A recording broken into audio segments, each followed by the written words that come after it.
ಇಂದೇ ಡೌನ್ಲೋಡ್ ಮಾಡಿ ಮತ್ತು ನಿಮ್ಮ ನೆಚ್ಚಿನ ಶೋಗಳನ್ನು ಆನಂದಿಸಿ.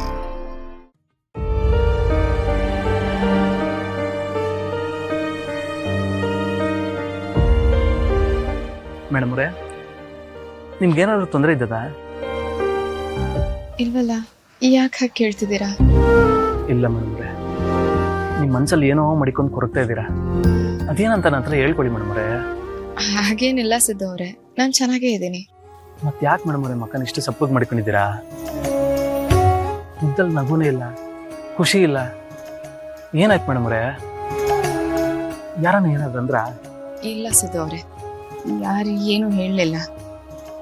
ವೇಳೆ ಏನಾದರೂ ಹೇಳಿದಿದ್ರು ನಾನು ತಲೆ ಕೆಡಿಸ್ಕೊತಿರ್ಲಿಲ್ಲ. ಆದರೆ ನಾನು ಮಾಡಿರೋ ಕೆಲಸನೂ ಹಾಗೇ ಇದೆ.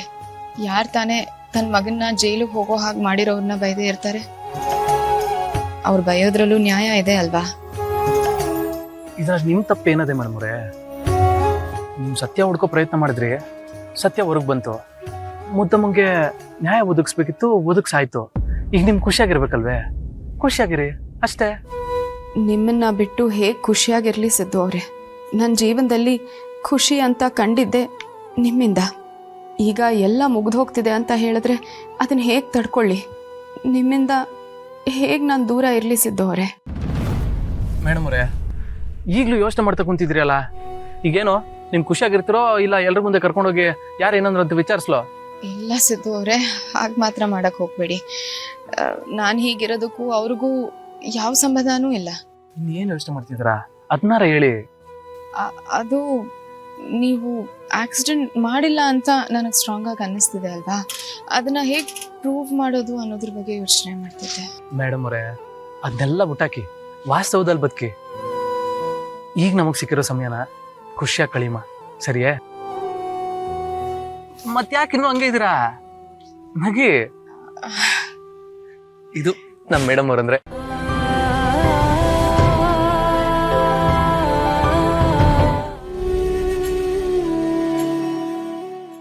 ಚಂದನ ಅವರೇ, ನಿಮ್ಗೆ ಎಷ್ಟು ಥ್ಯಾಂಕ್ಸ್ ಹೇಳಿದ್ರು ಸಾಕಾಗಲ್ಲ.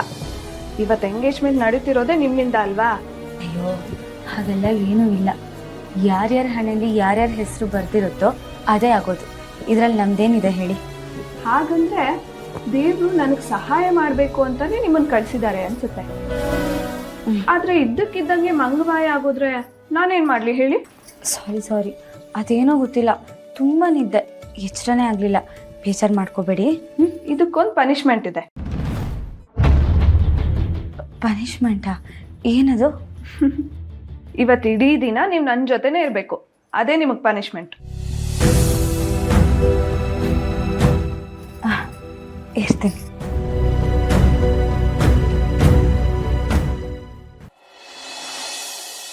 ವೆಂಕಣ್ಣ,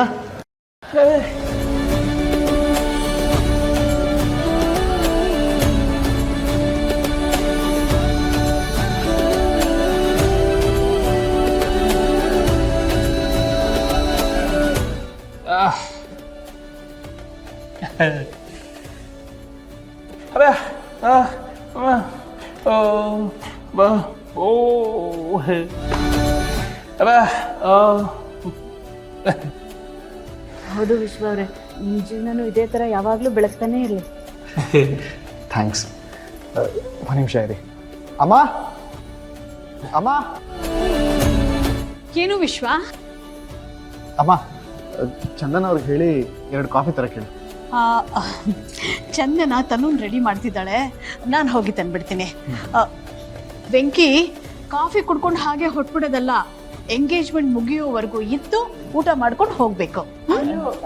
ಇಲ್ಲ ಮೋರೆ, ಅದು ಅಂಗಡಿ ಹತ್ರ ಹೋಗ್ಬೇಕು. ಅವ್ವ ಮನೇಲಿದ್ದಾಳೆ, ನಾವು ಹೊರಡ್ತೀವಿ. ಅಯ್ಯೋ ಚೆಲ್ವಿ ಅವರೇ, ಅದೆಲ್ಲ ಏನೂ ಇಲ್ಲ. ಅಣ್ಣ, ನೀವಿಬ್ರು ಇರಲೇಬೇಕು, ಎಲ್ಲೂ ಹೋಗಂಗಿಲ್ಲ. ನೀನೇನು ಹೇಳ್ಬಿಡ ಅಣ್ಣ. ಎಂಗೇಜ್ಮೆಂಟ್ ಮುಗಿಸ್ಕೊಂಡು ಊಟ ಮಾಡ್ಕೊಂಡೆ ನೀವಿಬ್ರು ಹೋಗಬೇಕು. ಇಲ್ಲ ಅಂದರೆ ನನಗೆ ಬೇಜಾರಾಗುತ್ತೆ. ನೋಡ್ತೀನಿ ನೀವೇನು ಮಾಡ್ತೀರಾ ಅಂತ. ಅಮ್ಮ, ಇವನ್ನೆಲ್ಲೂ ಹೋಗ್ಬಿಡ್ಬೇಡ. ಹಾಂ, ಸರಿ.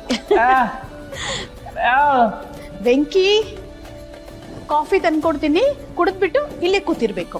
ಹಾ, ಹೇಳ್ಬಿಡಮ್ಮ ಅವನಿಗೆ. ಬರ್ತೀನಿ ಇರು. ವೆಂಕಿ, ಈ ವಿಶ್ವ ಅವರು ನಮ್ಮ ಮೇಲೆ ಎಷ್ಟು ಪ್ರೀತಿ ತೋರಿಸ್ತಾರೆ ಅಲ್ವಾ? ನಾವಿಬ್ರು ಅಂದರೆ ಅವ್ರು ಜಾಸ್ತಿನೇ ಕಾಳಜಿ ತೋರಿಸ್ತಾರೆ.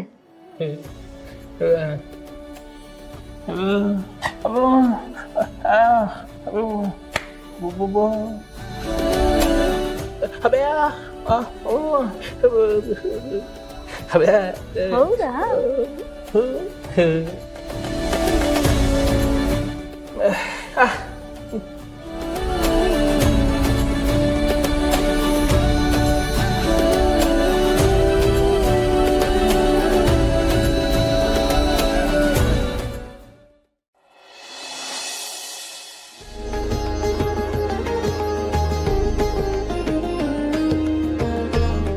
ನೋಡ್ತೀಯ ಲಕ್ಷ್ಮಿ, ಭಗವಂತನ ನಂಬಿದವ್ರಿಗೆ ಯಾವತ್ತೂ ಮೋಸ ಆಗಲ್ಲ ಅನ್ನೋದಕ್ಕೆ ನಾವೇ ಸಾಕ್ಷಿ. ನೋಡಿ, ಎಲ್ಲಿ ಉಳ್ಕೋತೀವಿ, ಏನ್ ತಿಂತೀವಿ, ಏನ್ ಕೆಲಸ ಮಾಡ್ತೀವಿ ಅಂತೆಲ್ಲ ಯೋಚಿಸ್ತಿದ್ವಿ. ಆ ಭಗವಂತ ಒಂದೇ ಸಲಕ್ಕೆ ಎಲ್ಲ ನಿವಾರಣೆ ಮಾಡಿಬಿಟ್ಟ. ಊಟನ ಪ್ರಸಾದನೆ ದಿನ ತಿನ್ನಿ ಅಂತ ಆಶೀರ್ವಾದ ಮಾಡಿಬಿಟ್ಟ. ಈಗ ನನಗೆ ನಮ್ಮ ಕನಸನ್ನ ನನಸು ಮಾಡ್ಕೊಳ್ತೀವಿ ಅಂತ ಭರವಸೆ ಬರ್ತಾ ಇದೆ ಲಕ್ಷ್ಮಿ. ಹೌದು ರೀ, ದಿಕ್ಕೇ ಇಲ್ಲದ ನಮ್ಗೆ ಒಂದು ದಿಕ್ಕನ್ನ ತೋರಿಸಿದಾನೆ ಆ ಭಗವಂತ.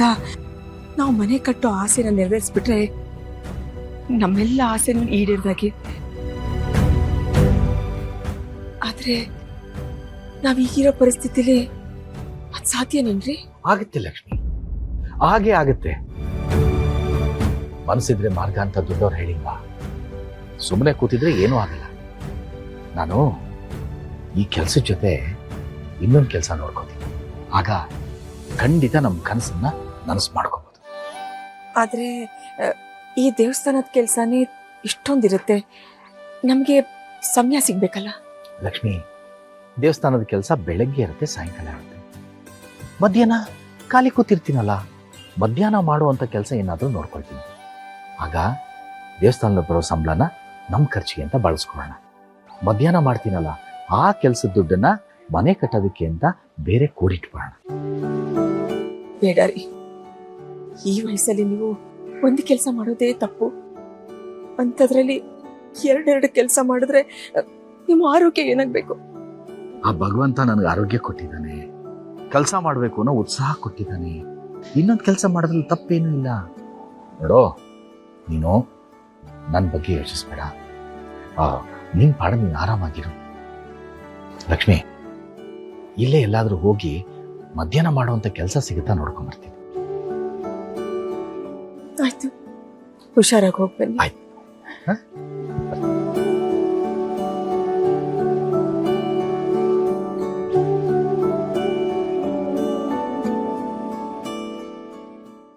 ಲಕ್ಷ್ಮೀ